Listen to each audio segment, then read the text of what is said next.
I used to think 3D modeling was something only designers could do. You needed Blender, you needed experience, you needed patience, and most importantly, you needed a lot of time. That's why Meshy AI caught my attention. The idea sounded almost ridiculous. Type a prompt. Wait a few minutes. Get a 3D model. Simple. At least that's what the marketing says.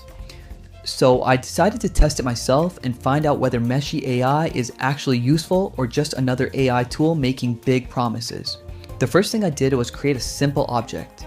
Nothing complicated, just something that would normally take a beginner a decent amount of time to build manually.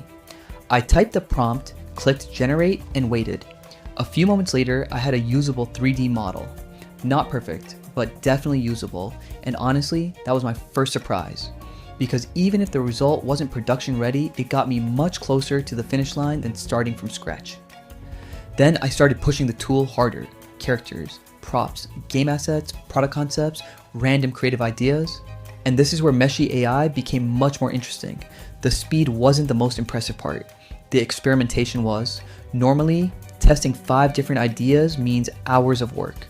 With Meshy, I could generate multiple versions quickly and compare them side by side. That's a huge advantage for creators, especially if you're working with deadlines. The next thing I noticed was who this tool is really built for. I don't think it's trying to replace professional 3D artists, at least not yet. Instead, it feels like a shortcut for people who need visual assets fast. Indie game developers, startup founders, content creators, marketing agencies, product designers, people who care more about speed than perfection.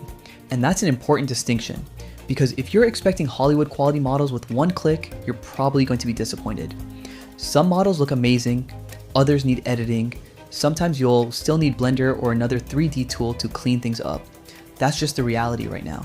But here's what nobody talks about. The biggest value isn't the model itself, it's the time saved. Instead of spending hours building an idea, you can spend those hours improving the idea. That's where Meshy AI really shines.